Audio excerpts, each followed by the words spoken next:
남과 비교할수록 불행만 커진다. 돈은 어디에서든지 질투의 시선을 동반한다. 그것은 적개심을 품은 동료이다. 그렇기 때문에 빈부의 차이는 돈에 많고 적음에 있는 것이 아니라 자유롭고 만족하는 마음에 있다고 할 수 있다. 돈만 많고 마음의 여유가 없는 사람을 부자라고 할 수 있을까? 비록 가난하지만 마음의 여유가 넘치는 사람을 가난뱅이라고 할 수 있을까? 사람들은 부를 절대적이 아닌 상대적인 기준으로 판단한다. 즉, 연봉이 올라가서 기쁘다가도 동료가 자신보다 더 많이 받는다는 사실을 알게 되는 순간 기분이 나빠지고 마는 것이다. 돈과 지위를 얻기 위한 경쟁은 제로섬 게임이다.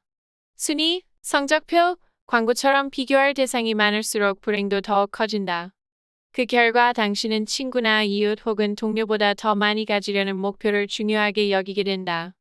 주위에는 심리학에서 관계불안이라고 부르는 증상으로 고생하는 사람이 많다.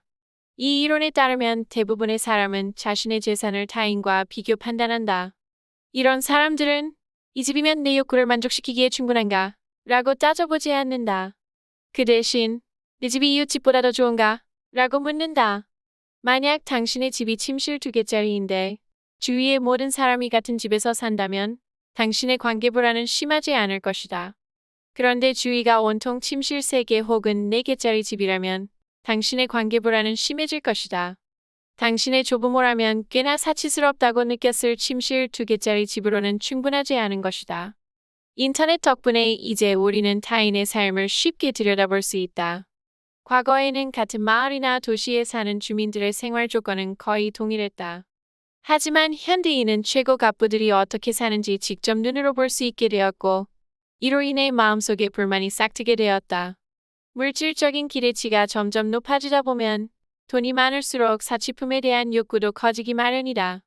경제적으로 성공하면 가진 것에 감사하는 마음은 어느새 사라지고 아직도 가지지 못한 것에 집착하게 된다. 그래서 돈은 아무리 벌어도 모자라는 것이다. 보통 부자들과 달리 슈퍼 부자들 대부분은 감춰진 삶을 살아간다. 돈은 말하고 부자는 속삭인다. 그러나 진짜 부자는 침묵하는 법이다. 당신 미쳤어? 취리히의 은행인 율리우스 베어의 상속자인 한스 베어는 어느 날 아침 이렇게 소리쳤다. 아메리칸 익스프레스 골드카드의 발급을 권유하는 아메리칸 익스프레스 직원에게 소리친 말이었다. 내가 이제 살기를 포기했다고 생각하는 거요? 호텔에서 그런 카드를 사용할 때 누가 그것을 지켜보고 있을지 어떻게 알겠느냐는 소리였다. 베어는 결국 그런 일 때문에 살해당할 수도 있다고 설명했다. 내 친구 하나는 비싼 시계 때문에 죽었어요. 교수였던 그 친구는 컬럼비아 대학 캠퍼스에서 강도의 습격을 받았지요. 시계를 그냥 주겠다고 했는데도 총으로 쏴 죽였어요. 내가 럭셔리한 물건을 탐탁지 않게 여기는 것은 아마 조심성과 두려움이 합쳐져서 그럴 겁니다. 실제로 초부유층을 대하면서 가장 눈에 띄는 것은 거의 눈에 띄지 않게 살아간다는 것이다. 드러내놓고 돈에 대해 떠드는 부자들은 찾아보기 힘들다. 소유에 있어 인간은 자유롭기보다 부자유로운 존재이다. 소유함으로써 사회의 특정 장소에 구속되기 때문이다. 그러나 근대 사회계약론에서는 재산 소유가 궁극적인 목표였다고 할 수 있다.